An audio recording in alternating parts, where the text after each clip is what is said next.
నమో నమః నమస్కరించెను నాలుగు దిక్కులు నఖముల వెలుగుకు మ్రొక్కెను చుక్కలు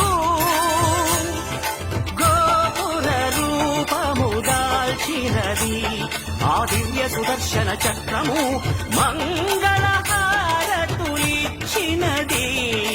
మహాకాల చక్రము శ్రీకర శుభకర ప్రణవ స్వరూప లక్ష్మీ నరసింహ 14 లోకములన్నీ మ్రొక్కే జ్వాలా నరసింహ